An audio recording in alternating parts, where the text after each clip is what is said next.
திடீர்னு இந்த மாதிரியான ஒரு நடவடிக்கை பொற்கொடி அவர்கள் மீது ஆனந்தன் அவர்கள் எடுக்கிறதுக்கான காரணம் என்ன? இப்ப அவரு கட்சியினுடைய தலைமை பொறுப்புக்கு வந்ததே திருமதி ஆம்ஸ்ட்ராங் அவர்களுடைய ஆதரவின் அடிப்படையில தான். அவங்களுடைய கணவர் இந்த கட்சிக்காக உழைத்து இருக்கிறார். ஏறத்தாழ ஒரு 17 வருஷம் இந்த கட்சிக்காக உழைத்து இருக்கிறார். அவரு சாதாரணமான மரணங்கள் அவருக்கு நிகழல. யாருக்குமே நிகழக்கூடாத ஒரு சமூக இன்றைக்கு எல்லா தேசிய கட்சியிலும் பாருங்களேன். உதாரணத்துக்கு பிஜேபி எடுத்துக்கோங்க, காங்கிரஸ் எடுத்துக்கோங்க. 3 ஆண்டுகள் 4 ஆண்டுகள்ல ஒவ்வொரு மாநில தலைவர்களையும் மாற்றிக்கொண்டே இருப்பாரு. இந்த பொறுப்புங்கிறது எந்த இடத்துலயும் திரு ஆனந்தன் அவர்கள் இந்த வழக்கை சிபிஐக்கு மாற்றணும் அப்படின்னு ஒரு வலுவான கோரிக்கையை ஒரு மாநில தலைவராக இருந்து கொண்டு ஒரு அழுத்தமாக அவர் பதிவு செய்யவில்லை.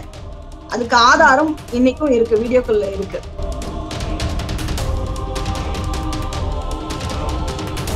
இலங்கையை சுற்றி பார்க்க வெறும் 25,000 மட்டுமே. ஆமாம் மக்களே, இது கனவல்ல, முற்றிலும் உண்மை. வானூர்தி கட்டணம், காலை உணவு, தங்கும் விடுதி, அனைத்து போக்குவரத்துக்கள் உட்பட மார்ச் 30 முதல் திருச்சி யாழ்ப்பாணம் நேரடி வானூர்தி சேவை. இன்றே முன்பதிவு செய்யுங்கள். மேலும் விவரங்களுக்கு அணுகவும் உவகை உலா 9600021480. வணக்கம் நகரம் வாய்ஸ் நேயர்களே. இன்று நம்முடன் எழுத்தாளர் பவானி இளைவேனில் இணைந்திருக்கிறார். வணக்கம் மேம். வணக்கம். வணக்கம் மேம். நீங்க பகுஜன் சமாஜ் கட்சியில ஒரு 6 மாத காலத்திற்கு முன்பே ஆனந்தன் அவர்கள் தலைவராக பதவியேற்ற போதே சில முரண்பாடுகள் இருக்கு அப்படின்னு சொல்லி விலகி இருந்தீங்க. அது குறித்து ஒரு விரிவான காணொலியும் நம்மளோட சேனல்லே கொடுத்துருந்தீங்க. இப்போ நேற்று ஆம்ஸ்ட்ராங் பொற்கொடி அவங்கள பதவியிலிருந்து திரு ஆனந்தன் அவர்கள் நீக்கிட்டாங்க. ஆனா இது தேசிய லெவல்ல தெரியாது அப்படின்ற மாதிரி நிறைய செய்திகள் நம்ம பார்க்க முடிஞ்சது. நீங்களும் ஒரு விரிவான ஒரு பிரஸ் மீட் கொடுத்திருந்தீங்க. திடீர்னு இந்த மாதிரியான ஒரு நடவடிக்கை பொற்கொடி அவர்கள் மீது ஆனந்தன் அவர்கள் எடுக்கிறதுக்கான காரணம் என்ன? இல்ல, இது முழுக்க இதோட காரணம் என்ன அப்படின்னு நம்ம பார்த்தோம் அப்படின்னா, நம்ம நிறைய விரிவான விஷயங்களை பேச வேண்டியது இருக்கு. இப்போ அவரு கட்சியினுடைய தலைமை பொறுப்புக்கு வந்ததே திருமதி ஆம்ஸ்ட்ராங் அவர்களுடைய ஆதரவின் அடிப்படையில தான் அவர் கட்சியினுடைய பொறுப்புக்கு வர்றாரு. அவரு ஒரு தொண்டனாக இருந்து அதன் பிறகு ஒரு வட்ட தலைவராக, இல்ல ஒரு பகுதி தலைவராக, ஒரு மாவட்ட செயலாளராக, அதன் பிறகு மாநில பொறுப்புக்கோ அந்த மாதிரி படிநிலைகள் அடிப்படையில அவர் கட்சி பொறுப்புகள்ல அங்கம் வகிக்கல. ஒவ்வொரு படியிலும் அவர் முன்னேறி வரல. எடுத்த உடனே அண்ணனுடைய படுகொலையின் பிறகு இங்க ஒரு வெற்றிடம் இருக்கு. மாநில தலைமை குறித்து ஒரு வெற்றிடம் இருக்கு.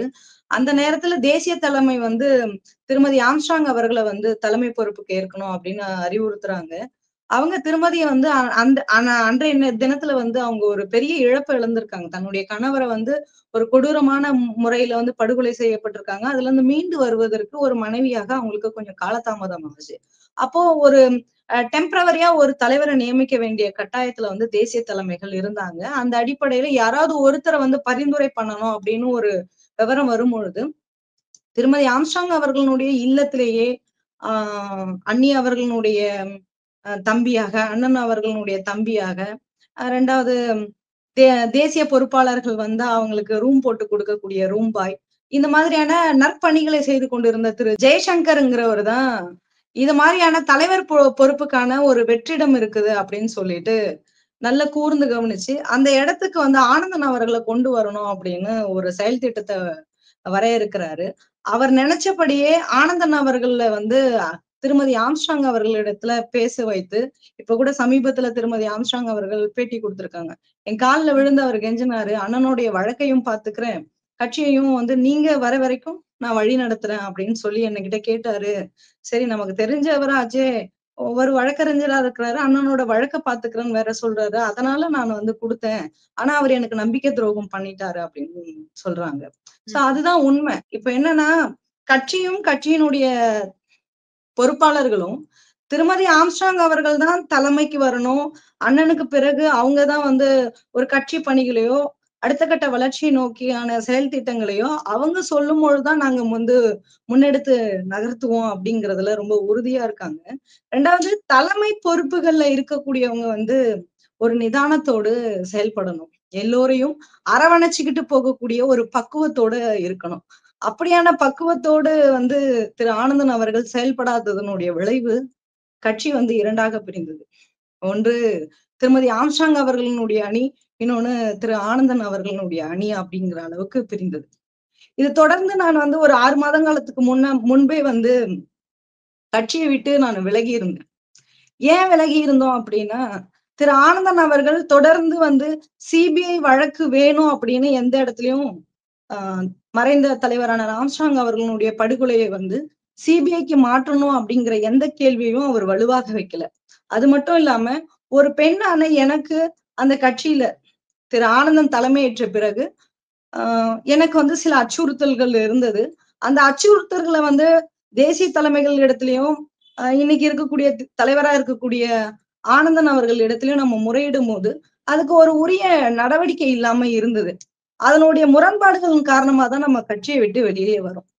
அப்போ ஏற்கனவே ஆனந்தன் அவர்கள் இது போன்று செயல்படுவார் என்று முதல்ல 6 மாதத்துக்கு முன்பே நான் தான் கணித்து சொன்னேன். ஏன்னா இன்றைக்கு எனக்கு ஏற்படக்கூடிய நிலைமைதான் நாளைக்கு எல்லோருக்கும் ஏற்படும். ஆனந்தன் வந்து பெண்களை இழிவுபடுத்துகிறார், அவமானப்படுத்துகிறார். அவர் தலைமையில வந்து பெண்களுக்கு பாதுகாப்பு இல்லை.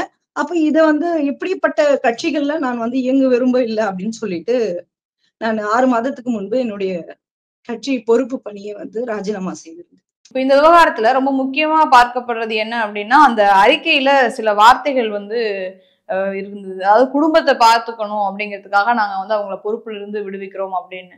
இப்ப உங்களுடைய தேசிய தலைமையே வந்து பார்த்தோம் அப்படின்னா, மாயாவதி ஒரு என்ன சொல்றது, ஒரு இரும்பு பெண் அப்படின்னே சொல்லுவாங்க. அப்படிப்பட்ட ஒரு கட்சியில இந்த மாதிரி வந்து அவங்க குடும்பத்தை பார்த்துக்கிறதுக்காக நாங்க அவங்கள பொறுப்புல இருந்து விடுவிக்கிறோம் அப்படின்ற மாதிரியான ஒரு அறிக்கை வந்திருக்கே, இது வந்து தேசிய தலைமைக்கு தெரிஞ்சுதான் நடந்திருக்கா? இல்லைங்க. அதாவது இப்போ ஊடகத்துல உலாவி கொண்டு இருக்கக்கூடிய அந்த A4 ஷீட்ல இருக்கக்கூடிய அறிக்கையை நீங்க பாத்தீங்க அப்படின்னா, எந்த இடத்துலயும் அந்த மேலிடை பொறுப்பாளர்னு சொல்லக்கூடிய மத்திய ஒருங்கிணைப்பாளர்னு சொல்லக்கூடிய அவருடைய கையெழுத்து கிடையாது, அவருடைய லெட்டர் பேடும் கிடையாது, கட்சியினுடைய லோகோ கிடையாது, சின்னம் கிடையாது. இது மாதிரி எந்த விதமான ஐடென்டிட்டியும் இல்லாத ஒரு பேப்பர்ல என்னை பொறுத்த வரைக்கும் அது ஒரு A4 ஷீட் தான். அந்த A4 ஷீட்ல வெளியிடப்பட்ட செய்தி வந்து எப்படி வந்து தேசிய தலைமைக்கு தெரிஞ்சு வெளியிட முடியும்? ஒண்ணு, எங்களுடைய கட்சி பிஎஸ்பிங்கிறது ஒரு இந்தியாவினுடைய 3வது தேசிய கட்சி.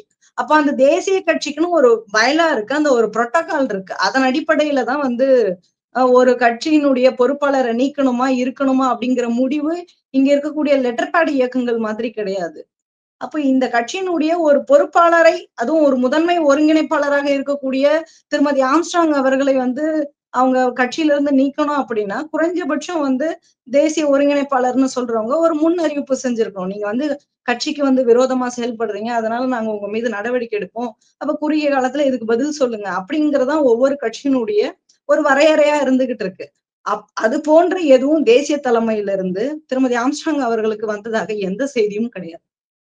இப்படி ஒரு ஊடக செய்திகள் சமூக வலைதளங்கள்ல உலாவிக் கொண்டு இருக்கும் பொழுதுதான் திருவாளர் ராஜ்யசபா உறுப்பினர் ராம்ஜி கௌதம் அவர்களிடத்துல பொறுப்பாளர்கள் வந்து தொடர்பு கொண்டு பேசும்பொழுது அவர் சொல்லி இருக்கிறாரு, இந்த தகவல் வந்து எங்களுடைய நாலேஜ் இல்லாம வெளியிடப்பட்டிருக்கு, இதை வந்து உரிய முறையில நாங்க விசாரிக்கிறோம், எங்களுக்கு கொஞ்சம் கால அவகாசம் கொடுங்க அப்படின்னு கேட்டிருக்கிறாங்க.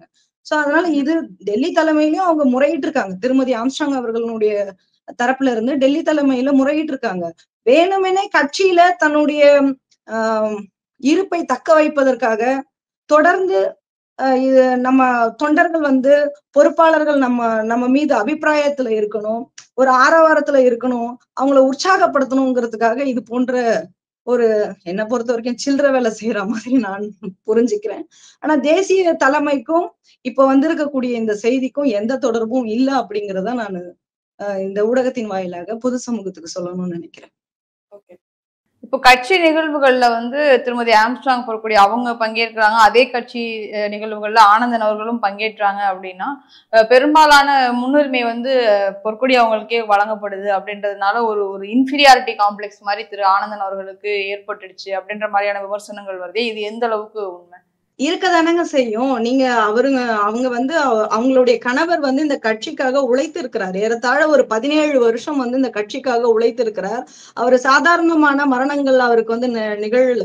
யாருக்குமே நிகழக்கூடாத ஒரு சமூகத்தினுடைய பிரதிநிதியா இருக்கக்கூடிய ஒரு சமத்துவ தலைவரை வந்து யாரும் எதிர்பார்க்காத அளவுக்கான ஒரு மரணம், படுகொலை அவருக்கு நிகழ்ந்து இருக்குது. அப்போ தொண்டர்கள் வந்து அண்ணன் மேல இருக்கக்கூடிய அபிப்பிராயத்துல அது இது இயல்புதானாங்க. அதுக்கு அடுத்து அவருடைய மனைவிக்கு தான் முக்கியத்துவம் கொடுப்பாங்க. என்ன அவர் இறந்து என்ன 10 ஆண்டுகள் ஆயிடுச்சா? இன்னும் ஓராண்டு கூட முழுமை பெறவே இல்லை. சரி, ஒருவேளை தொண்டர்கள் திருமதி ஆம்ஸ்ட்ராங் அவர்கள் மீது ஆரவாரத்தோட இல்ல அவங்களுக்கு தான் முக்கியத்துவம் கொடுத்தா கொடுத்துட்டு போகட்டுமே. நீங்க தான் தலைமை பண்போட இருக்கக்கூடிய ஒரு வழக்கறிஞர் தானே. நீங்க ஓராண்டு கூட முழுமை பெறல. தொண்டர்கள் வந்து அந்த உற்சாகத்துல வந்து அந்நியாரை வந்து வரவேற்கிறாங்க, இருந்துட்டு போகட்டும் அப்படிங்கிற குறைந்தபட்சம் தலைமை பண்புக்கு உண்டான சகிப்புத்தன்மை கூட உங்ககிட்ட இல்லாத போது நீங்க எப்படிங்க வந்து உங்களோட இது வந்து தேசிய கட்சிங்க, யாருக்கும் கட்சி சொந்தம் கிடையாது. இன்றைக்கு எல்லா தேசிய கட்சியிலும் பாருங்களேன், உதாரணத்துக்கு பிஜேபி எடுத்துக்கோங்க, காங்கிரஸ் எடுத்துக்கோங்க, 3 ஆண்டுகள் 4 ஆண்டுகள்ல வந்து ஒவ்வொரு மாநில தலைவர்களையும் மாற்றிக்கொண்டே இருப்பார்கள். இந்த பொறுப்புங்கிறது 3 ஆண்டு வரைக்கும் தான் இருக்கக்கூடிய ஒரு பொறுப்பு. இப்படியான பொறுப்புக்காக உங்களுக்கு அண்ணனுடைய வழக்கை பார்த்துப்பீங்க அப்படிங்கிற நம்பிக்கையில வந்து உங்களை நியமனம் பண்ணாங்க. அவங்களே அவங்களுடைய விஷயத்த ஒத்துக்கிறாங்க. நான் உங்களை நம்பினேன், நீங்க என்னை ஏமாத்திட்டீங்க அப்படின்றாங்க.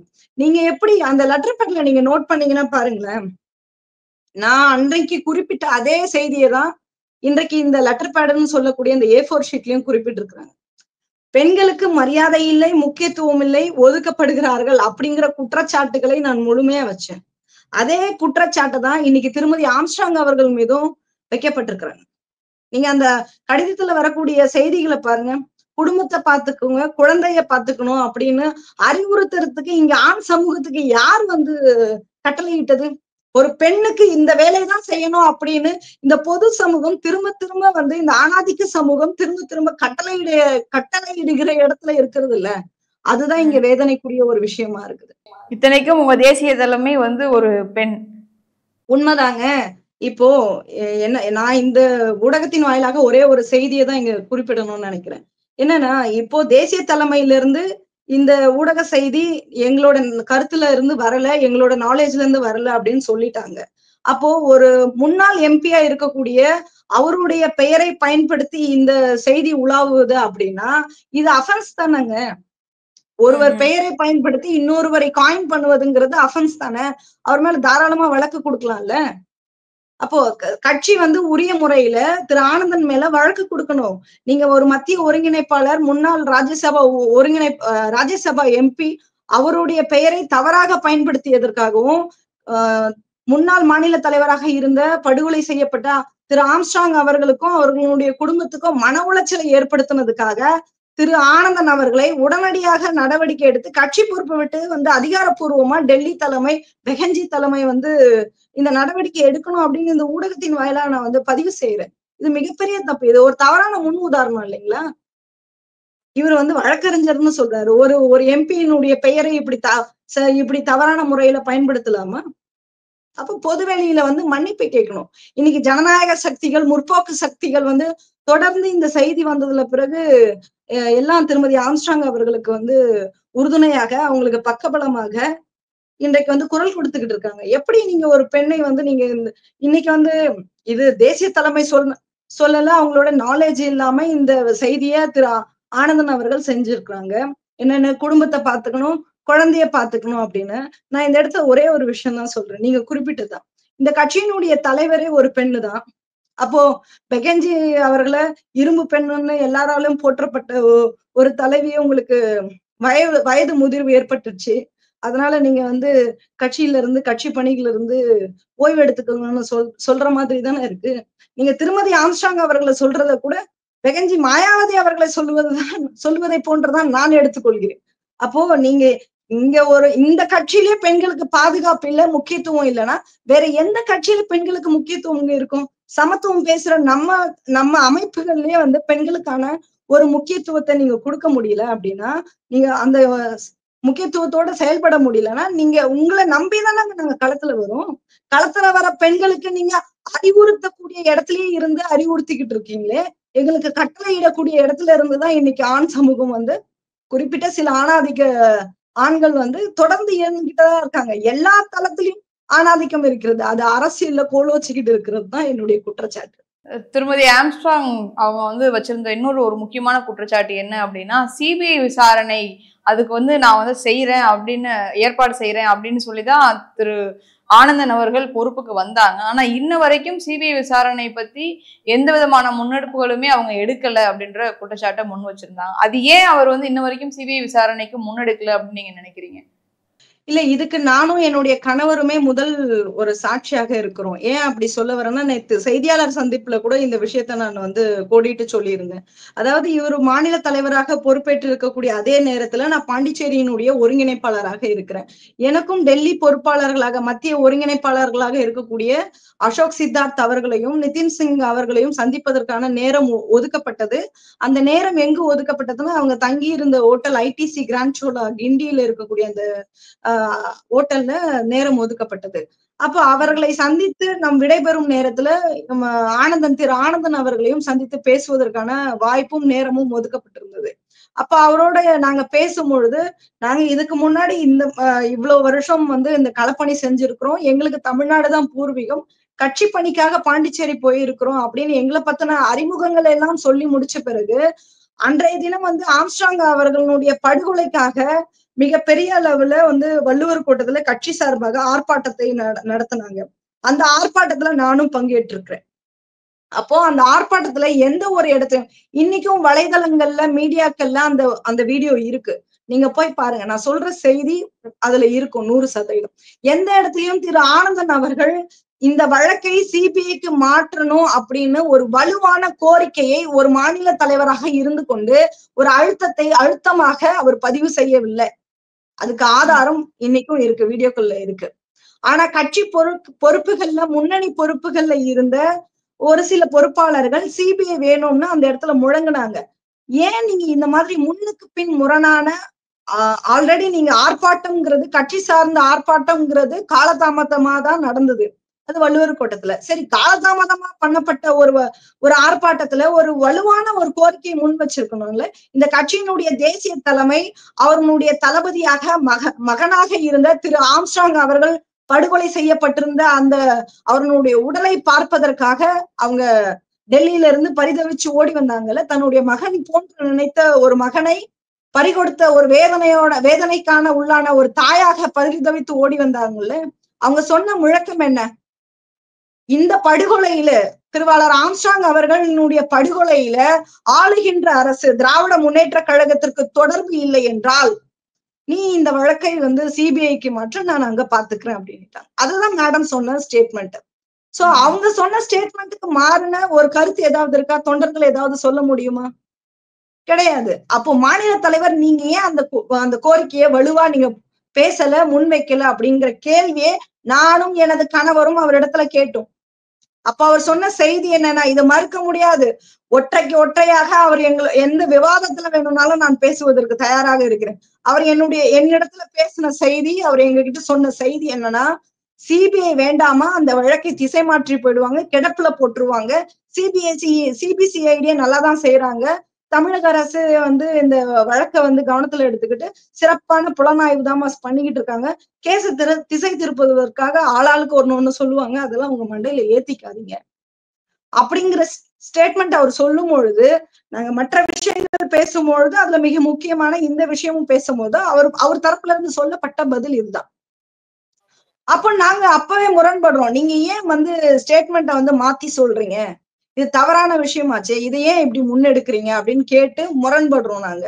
இல்ல, கொஞ்சம் பொறுமையா இருங்க, இதை நிதானமா தான் ஹேண்டில் பண்ணணும், என்கிட்ட அந்த ஆதாரம் இருக்கு, என்கிட்ட இந்த ஆதாரம் இருக்குன்னு அன்னைக்கு வழக்கமான ஒரு தோரணையில எங்ககிட்ட பேசினாரு. எங்களுக்கு நாங்கள் குடும்பமாக, கணவனும் மனைவியாக 20 ஆண்டு காலம் இந்த சமூகத்துல பணியாற்றி கொண்டு இருக்கிறோம். ஒரு நபர் நம்ம கிட்ட பேசுறாங்க அப்படின்னா அவர்கள் எந்த அளவுக்கான ஒரு உண்மைத்தன்மையோட செயல்படுறாங்கன்றது ஓரளவுக்கு கணிக்கிறதுக்கான அனுபவமாவது எங்களிடத்துல இருக்கிறதா நாங்க நம்புறோம்.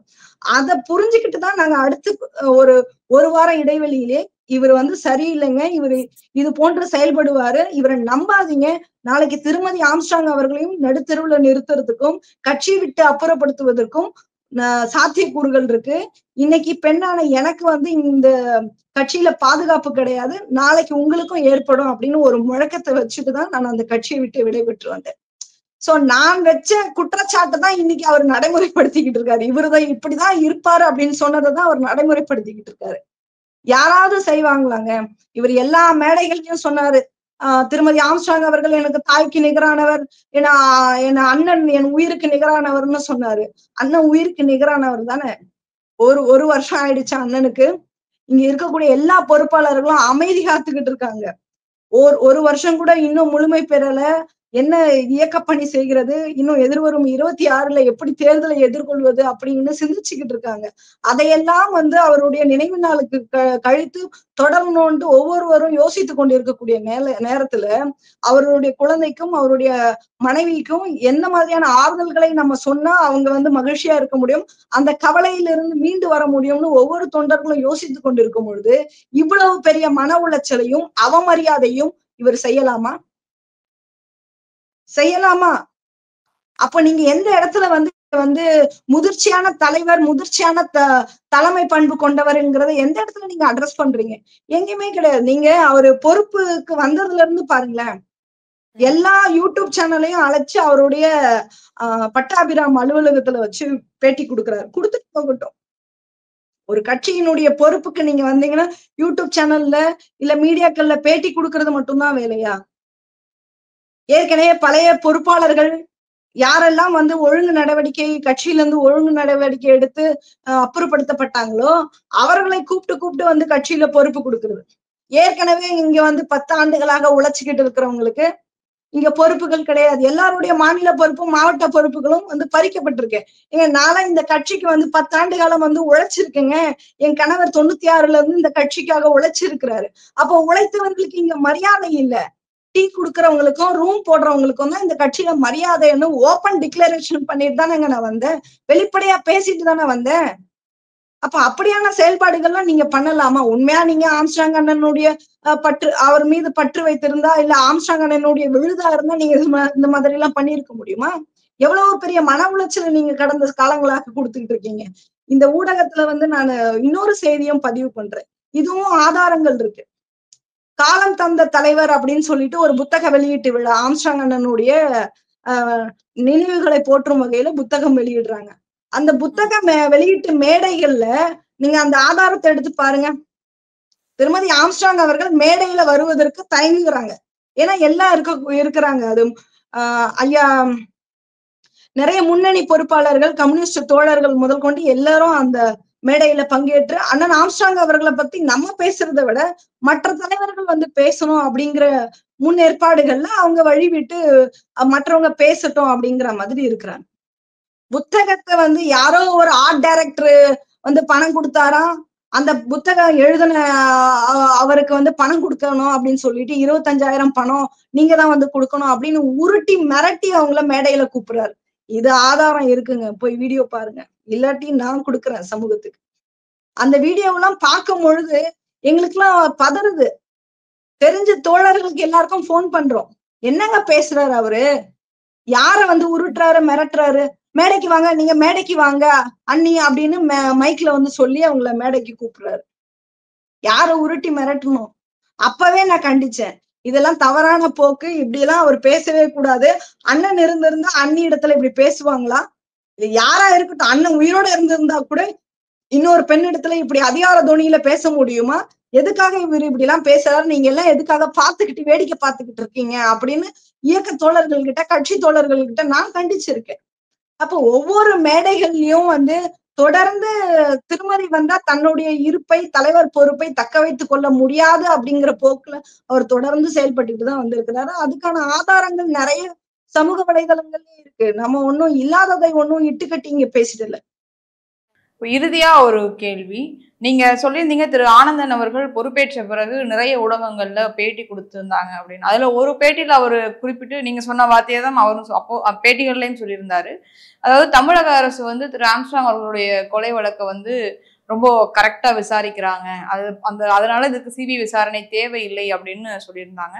ஆனா இந்த வழக்கு தொடர்பாக பேசக்கூடிய நிறைய அரசியல் தலைவர்கள் சொல்றது என்ன அப்படின்னா, முதன்மை குற்றவாளி என்று கருதப்படக்கூடிய திருவேங்கடம் அவரே வந்து என்கவுண்டர் பண்ணது பிறகே இந்த கேஸ் வந்து அடுத்த கட்டத்துக்கு நகராம அங்கேயே அப்படியே மாட்டிக்கிச்சு அப்படின்ற மாதிரி சொல்றாங்க. ஆனா ஆனந்தன் அவர்கள் இந்த வழக்கு சரியாதான் போயிட்டு இருக்கு அப்படின்னு சொல்றாரு. இதை நீங்க எப்படி பாக்குறீங்க? இது நான் எப்படிங்க பாக்குறது, தன் வாயாலேயே ஏதோ கெடும்னு சொல்லுவாங்க, பழமொழி ஒண்ணு இருக்கு. அது மாதிரி நீங்க எதுக்கு ஆளுகின்ற அரசுக்கு முட்டு கொடுக்கிற வகையில வந்து இந்த வழக்க சரியான திசையில தான் கொண்டு போகுறாங்க அப்படின்னு நீங்க எப்படி நீங்க ஸ்டேட்மெண்ட் கொடுக்க முடியும்? நீங்க வந்து எதுக்காக அது மாதிரி முன்னாடி ஒரு வழக்கு ஒரு சார்ஜ் ஷீட் ஃபைல் பண்ணல, எவ்வளவு ப்ராசஸ் இருக்கு. அந்த ப்ராசஸ் எல்லாம் முடியறதுக்கு முன்னாடி நீங்க ஏன் கிரீடத்தை தூக்கி அரசுக்கு வைக்கிறீங்க? இந்த அரசு சிறப்பா தான் செயல்படுது அப்படின்னு எதுக்காக வைக்கிறீங்க? நீங்க அழுத்தம் தானே கொடுக்கணும். இவ்வளவு நாள் ஆயிடுச்சு, நீங்க இன்னும் இதை பண்ணல, நீங்க ஏன் இதை செய்யல, இந்த விசாரணை கைதிகளை வந்து புழல் சிறையில அடைக்கணும், அவங்க கிட்ட 8 போன் இருந்தது, இதுக்கெல்லாம் தானே நீங்க அழுத்தம் கொடுத்துருக்கணும். நீங்க வந்து எடுத்த உடனே என்ன பண்றீங்க, நீங்க சிறப்பா பண்றீங்க, உங்க காவல்துறை சிறப்பா இயங்குதுன்னு எதுக்கு சர்டிபிகேட் கொடுக்குறீங்க?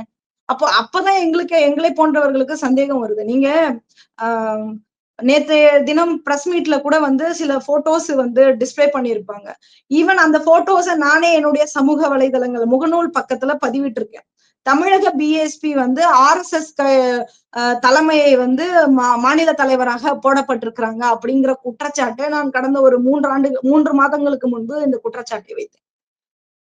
பிஎஸ்பிங்கிறது அம்பேத்கரிய கொள்கையை மட்டும் உள்வாங்கி எல்லோருக்குமான ஒரு இயக்கமாக SC ST BC சிறுபான்மை மக்கள் ஒன்றிணைந்து ஆட்சி அதிகாரத்தை கைப்பற்றக்கூடிய ஒரு இயக்கம். எந்த இடத்துலயும் நான் இந்த கட்சியில 10 ஆண்டுகளாக பயணித்தேன் என்கிற தார்மீக உரிமையில சொல்றேன். அவருக்கு வேணா கொள்கை கோட்பாடுகள் தெரியாம இருந்திருக்கலாம். எந்த இடத்துல பெகன்ஜி அவர்கள் பட்டை போட்டுக்கிட்டும் பட்டாபிஷேகத்தை ஏத்துக்கிட்டும் வந்து பெகன்ஜி அவர்கள் இல்லை. எல்லோரும் பண்ணுவாங்க. அந்த நிகழ்ச்சியில 10ஓடு 11ஆக அவரும் போய் பங்கேற்று இருக்கிறாரு. அவர் ஒன்னும் தலப்பா கட்டிக்கிட்டு காவி உடை அணிஞ்சுக்கிட்டு அவர் வந்து அந்த மத இதுல சடங்குகள்ல அவங்க பங்கெடுக்கல. அதை விட தமிழக பிஎஸ்பியில மறைந்த அண்ணன் ஆம்ஸ்ட்ராங் அவர்கள் எங்களை எல்லாம் கட்டுக்கோப்பாக வழிநடத்தி இருக்கிறார். பௌத்தம் தான் எங்களுடைய மார்க்கம், கொள்கை, சித்தாந்தம் பாபா சாஹிப் அம்பேத்கர் அவர்களுடைய சித்தாந்தம். சனாதனத்தை வந்து வேற இடத்தான் பௌத்தத்தை மீட்டு உருவாக்கம் பண்ணணும் அப்படிங்கிற அடிப்படையில வாழும் போதே வந்து ஒரு பௌத்தத்தை மீட்டு உருவாக்கம் பண்ணி இன்னைக்கு பெரம்பூர்ல அது வந்து ஒரு அடையாள சின்னமாக இருக்கிறது. பண்டிதர் அயோத்திதாசர் உருவாக்கிய தமிழகத்துல உருவாக்கிய பௌத்தத்தை மீட்டு உருவாக்கம் பண்ண பெருமை அண்ணன் ஆம்ஸ்ட்ராங் அவர்கள் இருக்கு. அப்ப பிஎஸ்பிக்கும் அண்ணன் ஆம்ஸ்ட்ராங் அவர்களுக்கும் இவ்வளவு வரலாறுகள் இருக்கிறது. இதெல்லாம் அவருக்கு தெரிஞ்சிருந்தா ஏன்னா இந்த கட்சியில வந்து ஒரு கிறிஸ்தவர் இருக்கிறார், முஸ்லிம்கள் இருப்பார்கள், இந்துக்களும் இருக்கிறார்கள், ஏன் பார்ப்பனர்களுக்கும் இந்த கட்சியில வந்து அங்கீகாரம் கொடுக்கப்பட்டிருக்கிறது. அது இல்லைன்னு மறுக்க முடியாது. எல்லா சமுதாயத்தினையும் எல்லா மதத்தினரையும் உள்ளடக்கிய ஒரு கட்சி தான் பிஎஸ்பி.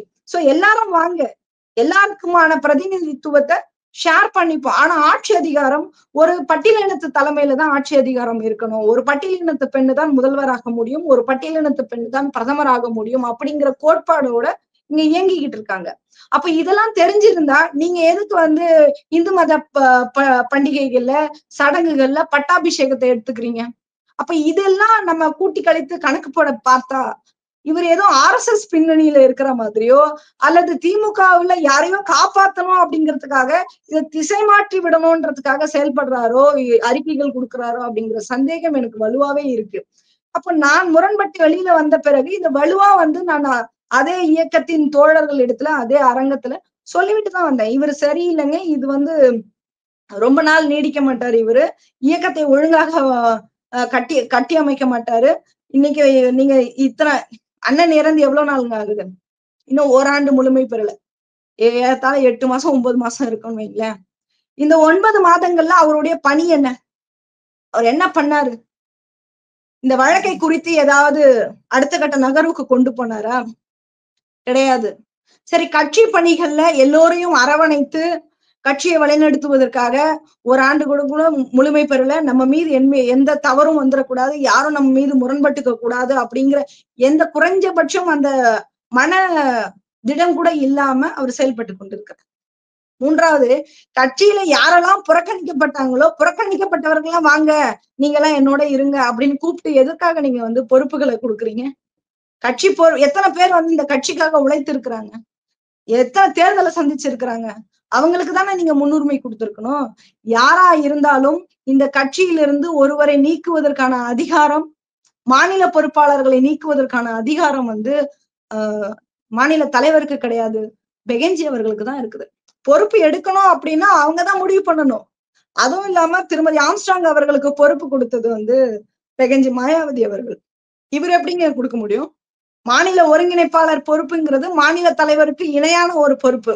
நீ வேலை செய்யறியா, ஓகே, உன்னோட சேர்ந்து நான் கோஆர்டினேட் பண்ணி வேலை பார்க்கிறேன். அதுதான் அந்த பொறுப்புக்கான ஒரு பணியா நான் கருதுறேன். அப்படி இருக்கும்போது பொறுப்பின் அடிப்படையில பார்த்தா முதன்மை ஒருங்கிணைப்பாளருங்கிறதா தேசிய கட்சியில கொஞ்சம் ஹை போஸ்ட். தலைவர், மாநில தலைவருங்கிறது அதுக்கு அடுத்த நிலையான இருக்கிற ஒரு ஹை போஸ்ட்ல இருக்கக்கூடிய ஒருத்தவங்களை எப்படிங்க பதிவுரை செய்ய முடியும்? எல்லாமே முன்னுக்கு பின் முரணான ஒரு செயல்பாடுகள், நடவடிக்கைகள், பேச்சுக்கள் வந்து அவர் இடத்துல இருக்கு. நான் வெளிப்படையா மீண்டுமே சொல்றேனே, இந்த டெல்லி பொறுப்பாளர்கள் இந்த தகவலை, இந்த செய்தியை மறுத்து இருக்கிறார்கள். ஒருவேளை திரு ஆனந்தன் தரப்புல இது அதிக பிரசங்கித்தனமாக இந்த செய்திகளை பெண்ணுன்னா குடும்பம் பார்த்துக்கணும், குழந்தைய பார்த்துக்கணும், இப்படியான செய்திகளை வெளியிட்டது ஆனந்தனா இருந்தா பகிரங்கமாக அவரு வந்து இங்க வந்து மன்னிப்பு கேட்கணும். பகிரங்கமா மன்னிப்பு கேட்கணும். இன்னைக்கு வந்து ஜனநாயக சக்திகள் அத்தனை பேரும் வந்து இந்த செய்தியினால வந்து கொந்தளித்து இருக்கிறாருங்க. கடந்த 2 நாட்களாக ஒரு பெண்ணை எப்படி வந்து இந்த அளவுக்கு கேவலமாக அவமானப்படுத்த முடியும் அப்படிங்கிற அளவுக்கு எல்லாரும் கொந்தளிச்சிருக்கிறாங்க.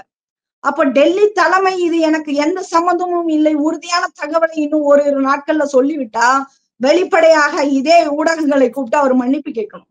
அப்படி மன்னிப்பு கேட்கல அப்படின்னா கண்டிப்பாக திருமதி ஆம்ஸ்ட்ராங் அவர்களுடைய தரப்புல இருந்து வழக்கு கொடுக்கிறதுக்கு நானே வந்து அவர்களை வலியுறுத்துவேன். இது உண்மைதாங்க.